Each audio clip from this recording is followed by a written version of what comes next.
أعوذ بالله من الشيطان الرجيم சபிக்கப்பட்ட ஷைத்தானை விட்டு அல்லாஹ்விடம் நான் பாதுகாப்பு தேடுகின்றேன். قل إني نهيت أن أعبد الذين تدعون من دون الله لما جاءني البينات من ربي وأمرت أن أسلم لرب العالمين. நபியே, இம்மக்களிடம் கூறிவிடும், நீங்கள் அல்லாஹுவை விட்டுவிட்டு எவற்றையெல்லாம் அழைக்கின்றீர்களோ அவற்றை வணங்குவதை விட்டு நான் தடுக்கப்பட்டிருக்கின்றேன். என் இறைவனிடமிருந்து தெளிவான சான்றுகள் என்னிடம் வந்திருக்கும் போது நான் இதனை எப்படி செய்ய முடியும்? அகில உலகங்களின் அதிபதியின் முன்னால் கீழ்ப்படிந்து விட வேண்டும் என நான் பணிக்கப்பட்டிருக்கின்றேன்.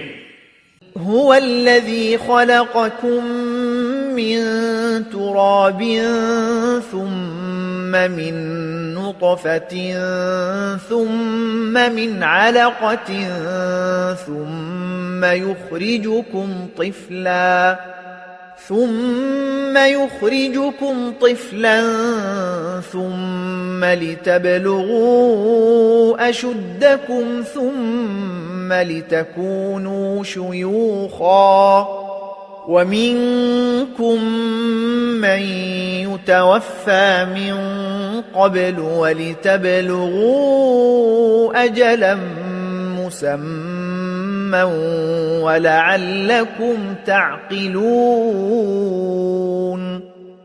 அவனே உங்களை மண்ணிலிருந்து படைத்தான், பின்னர் விந்திலிருந்து, பின்னர் இரத்தக்கட்டியிலிருந்து, பின்னர் அவன் உங்களை குழந்தையின் வடிவில் வெளிக்கொணர்கின்றான். பின்னர் நீங்கள் உங்கள் முழு வலிமையை அடையும் வரை உங்களை வளர்த்து வருகின்றான். பிறகு நீங்கள் முதுமையை அடையும் வரையிலும் வளர்க்கின்றான். மேலும் உங்களில் சிலர் முன்னதாகவே திரும்ப அழைத்துக் கொள்ளப்படுகின்றனர்.